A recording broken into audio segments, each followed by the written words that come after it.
A petition is circulating with one specific and unambiguous demand: remove Prince Harry from the Invictus Games entirely. Not reform the structure, not launch an independent review, not call for greater transparency. Remove him completely, and the people signing it say they are doing it to defend veterans, not to attack them. A growing scandal involving Prince Harry and his last remaining genuine charity project, the Invictus Games. But is it really a charity project at all? They are not people who oppose military support, adaptive sports competition, or the foundational mission of showing that wounded service members can compete at the highest level. They are people who say the specific organization running those things is not serving veterans the way it should, and that Harry's continued central role is part of why that is the case. That is what makes this petition different from the general volume of Sussex criticism that circulates online. It is not coming from people who dislike Harry for royal family reasons. It is coming from people who say they support the mission and question the stewardship. That distinction matters for understanding what is actually happening around Birmingham. That petition is the context for everything else in this story tonight. We are going through the Birmingham Games preparation in detail, the sponsorship numbers, and what the drop from 40 to 11 corporate partners actually signals, the government funding commitment, and the questions it raises about who is bearing the risk when private capital steps back, the senior royals who are reportedly keeping their distance and what that institutional calculation reflects, and the financial picture from Vancouver that explains why all of these questions exist simultaneously. By the end, you will have the complete picture of where the Invictus Games actually stands right now, ahead of the event that Harry is expected to appear at, regardless of what the petition says or what any observer concludes. Australia has done a U-turn. They had previously cut funding for the Invictus Games, but now veteran backlash has forced them to bring it back. Let's start with the numbers, because they are the source of almost every question being asked, and because laying them out in sequence is the only way to understand why the petition exists and why the Birmingham preparations look the way they do. The most recent Invictus Games, held in Vancouver and Whistler, brought together 543 wounded and recovering service members from 23 countries. The event ran for multiple days across multiple venues in British Columbia, with competition across multiple categories of adaptive sports designed for athletes with physical and psychological injuries sustained in the course of military service. On the surface, that is a powerful statement of scale and a genuine achievement of logistics. The Invictus model, bringing together wounded veterans from multiple nations, giving them a competitive sporting framework, changing public perception of what injured service members can do, is a real and documented idea with real and documented impact.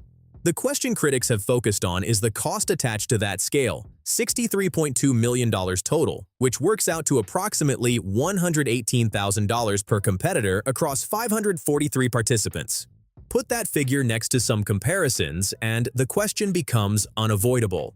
Harry's heartbreak as the showbiz elite dump the Sussex. The Warrior Games in the United States, a comparable event with the same foundational mission, wounded service members competing in adaptive sports, runs on approximately $2 million annually. A similar adaptive sports competition in Germany reportedly ran for around $200,000 with roughly half the number of participants. The per-competitor cost differential between Invictus and its closest equivalents is not a rounding error or a reflection of superior outcomes. It is a structural difference in how the operation is built and what proportion of the budget reaches the veterans directly versus what proportion is absorbed by the infrastructure surrounding them. I think that will be the beginning of the end for Meghan as a public figure, because this is a man that she's abandoned. Just awful. It will be shame on you, Meghan. The funding structure adds another layer. Reports indicate that approximately $15 million came from the Canadian federal government and another $15 million from the province of British Columbia, so around $30 million in public money from a single country for a single edition of the Games. Critics point out that this money did not move directly to the event but was routed through a separate corporation, which then paid a licensing fee to the British charity that owns the Invictus name. The amount of that licensing fee is reportedly redacted from the public documents. That redacted figure became the specific detail that drove observers to look more closely at the rest of the accounts. Because a redacted figure in a publicly funded document is not neutral. It is not illegal for a charity to license its name and intellectual property through a separate commercial structure. Many charities operate with layered corporate arrangements. But when the amount of a licensing fee paid from public funds is removed from a document that exists because of the government requirement for public accountability of public money, the redaction itself becomes the question. Invictus Games for Wounded Warriors, which sounds like the Wounded Warrior Games. And people think, oh, this must be great. And a lot of people are unclear how to read a tax return or to check stats. And so I think it was just very easy to say, oh, the Invictus Games, it's great. It does all this. And then, you start looking into it and you're like, hey, what the heck is going on here? Those 535 competitors had to pay their own way. They had to pay their own housing for the games. They had to pay for their own equipment. Public money generated this document. The public is entitled to know where the public money went. The redacted figure is where some of the public money went, and the public cannot see how much because the number has been removed. When the British Invictus Games Foundation eventually filed its 2024 accounts, reportedly after receiving an extended filing period from the relevant regulator, the numbers they contained attracted immediate and detailed scrutiny from people who had been following the Vancouver cost questions. Direct grants to veterans organizations reportedly dropped by approximately 63%, falling from over £500,000 to roughly £200,000. In the same year that foundation income increased by more than 40%, a new six-figure executive position appeared in the accounts. Cash reserves grew beyond £2 million. Legal fees reportedly increased from approximately £45,000 to around £155,000, with limited public explanation. An American for-profit company reportedly received close to £30,000 with minimal detail about its role or the services it provided. And observers noted what appeared to be two different company registration numbers in the same filing, one on the cover page, one on the balance sheet. Whether that is a simple administrative error, a legacy of corporate restructuring that was not properly cleaned up in the accounts, or something that requires further examination, critics treated it as symbolic of a broader transparency problem. The $63 million Invictus Games spend into the mainstream media. An organization running events at this cost and this public profile cannot afford the appearance of basic filing confusion, whatever the underlying explanation turns out to be. If Palace Insider is giving you the full picture on this story, the financial detail, the Birmingham preparation numbers, the governance questions, the like button costs nothing and it keeps this channel going and reaching people who want this kind of analysis. Now let's talk about Birmingham, because the upcoming games are where all of these questions are going to land publicly, and the preparation picture is not what the Invictus operation would want it to be at this stage. The Vancouver Games attracted more than 40 corporate sponsors. According to reports, the Birmingham Games have secured around 11, contributing an estimated £4 million combined. That is a dramatic reduction in corporate support between two successive editions of the same event. Not a modest decline or a shift in the mix of sponsors, but a reduction from more than 40 to around 11. Corporate sponsorship of charitable events does not decline by that margin for neutral or positive reasons. It declines because companies performing their standard due diligence on brand risk have reached conclusions they are not comfortable with. The Boeing departure is the most symbolically significant specific case. Boeing was a major presenting sponsor at Vancouver. It is an aerospace and defense company with institutional connections to military communities around the world. Its technology is used by military services that produce exactly the kind of veterans the Invictus Games is designed to serve. For Boeing to associate with Invictus was a natural alignment of institutional mission and brand identity. For Boeing to exit without renewal is something that requires explaining, and the explanation has not been provided publicly by either side. Some of the key lines from Paula's brand new and really jaw-dropping reporting this week. And of course, she's been very careful because we know how litigious Prince Harry can be, but this is really extraordinary stuff. So Paula reports, the most recent games held in Vancouver and Whistler in February 2025 brought together 543 wounded military veterans from 23 countries. The total cost, 63.2 million Canadian, or approximately $118,352 per competitor. Companies of Boeing's scale and institutional caution do not exit stable, low-risk charitable associations casually or without analysis. Charitable sponsorship decisions at that level go through legal review, communications review, reputational risk analysis, and multiple layers of senior sign-off across different departments. The process is thorough precisely because the consequences of getting it wrong in either direction, staying with an association when you should have left or leaving a legitimate cause prematurely, are both reputationally costly. The conclusion Boeing's process reached was exit. Critics argue that conclusion speaks for itself. Supporters argue that corporate sponsorship decisions are complex and that Boeing's departure should not be read as a verdict. Both of those things can be partially true simultaneously. What is not in dispute is the numerical outcome. More than 40 sponsors at Vancouver, around 11 at Birmingham, and the gap being filled by government funding. The UK government has committed up to £26 million toward the Birmingham Games. Critics who have followed Birmingham's widely reported financial difficulties in recent years ask a pointed question. If private companies with their own resources and their own due diligence are stepping back from Invictus at this scale, why should taxpayers who are already concerned about local budgets and public services be expected to provide the replacement funding? That question does not have a simple answer, but it is a legitimate one, and it is being asked loudly enough that it has become part of the Birmingham political conversation. There are also reports that some qualified professionals have been reluctant to pursue positions connected to the Birmingham operation because of the reputational questions surrounding Invictus. If that is accurate, and it is the kind of claim that is difficult to verify independently, it adds a talent and operational capability dimension to what is already a financial and sponsorship challenge. An event of this scale requires significant professional expertise across project management, logistics, communications, sponsor relations, and operations to deliver successfully. If that expertise is hesitant to associate with the brand, whether because of the financial questions, the reputational context, or both, the difficulty of execution compounds on top of the already challenging sponsorship picture. Subscribe to Palace Insider so you never miss what we cover next. And drop your honest take in the comments below on the Birmingham funding question. There is also a detail about the senior royals, and it matters for what it signals about where the institution currently places Invictus in its own calculation of proximity. According to reports citing sources connected to Invictus, no senior royals are expected to attend the Birmingham launch. Not King Charles, not Prince William, not Catherine. The charity project that was once described as Harry's most unambiguous achievement, the one that attracted genuine cross-party political sympathy and support even from people who were otherwise critical of Harry and Meghan, is going into its next major public moment without the institutional royal presence that gave the early editions of the Games a ceremonial weight and an institutional endorsement that no amount of celebrity attendance can fully replace.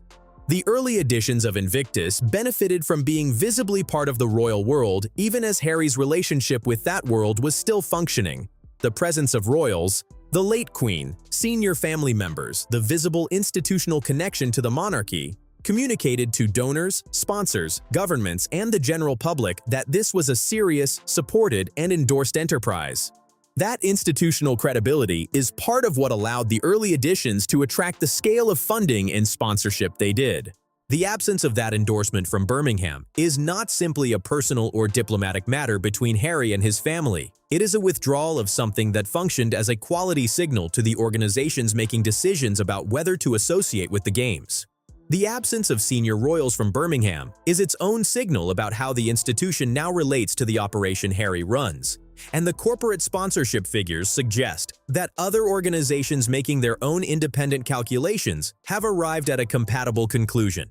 The absence of senior royals from Invictus events is not entirely new. The relationship between Harry and the institution has made joint appearances increasingly complicated since 2020. But the specific framing of this absence, coming alongside the petition and the sponsorship contraction and the financial questions, creates a particular context. It is not a one-off diplomatic difficulty. It is a series of institutions, corporate, governmental, and royal, each making their own independent calculation about their proximity to Invictus. For critics, those separate calculations, corporate, governmental, institutional, arriving at broadly compatible conclusions at broadly the same time is the most significant detail in the whole picture. Individual decisions can be explained individually. A pattern of decisions across organizations with no coordination and different interests is harder to explain away. Now let's talk about the veterans themselves, because the original mission is what this is supposed to be about. and the reported experience of some participants at Vancouver has become one of the most emotionally charged elements of the ongoing debate.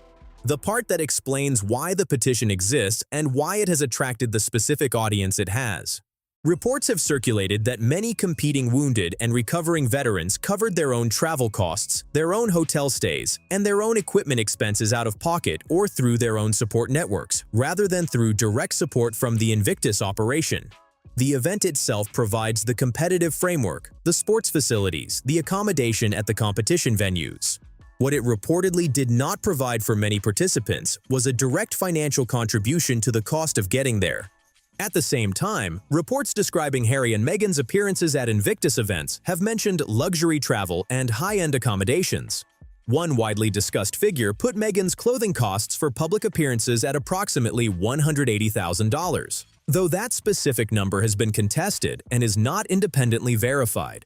Whether the specific figure is accurate or not, the optics of the contrast, veterans covering their own costs to compete while the high-profile names associated with the games travel at a different standard, are what have driven the petition.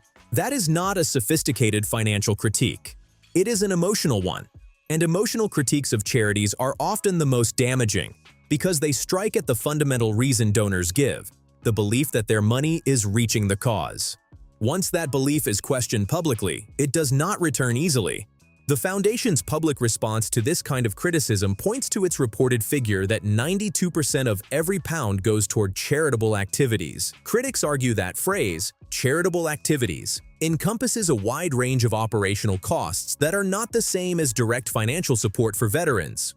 Organizing events, venue costs, travel, production, communications, and administration can all legitimately be classified as charitable activities in the context of a charity that runs events.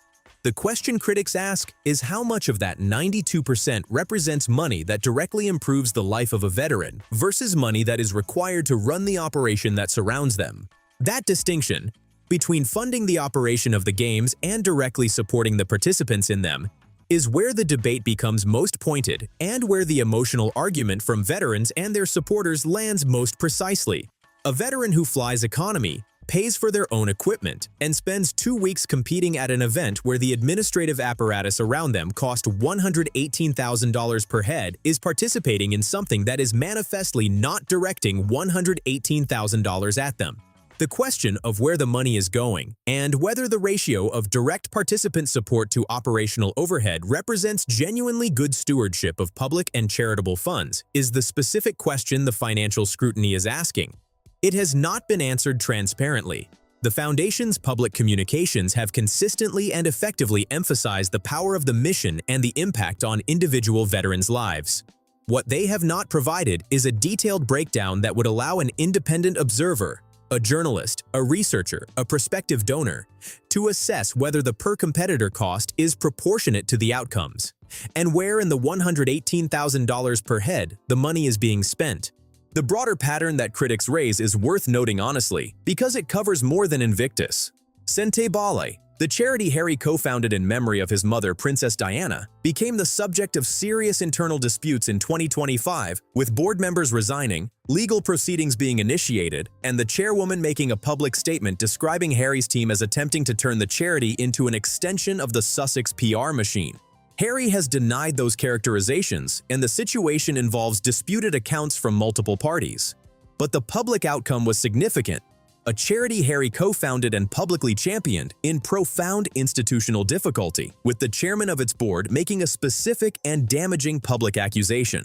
African Parks, where Harry holds a board position, faced separate serious allegations about practices in conservation areas that received significant media attention and have not been fully resolved publicly. Again, Harry's supporters argue each situation is more complex than the critics' summary allows, and that the media scrutiny applied to organizations connected to Harry is significantly more intense than what comparable figures receive. That is also probably partially true.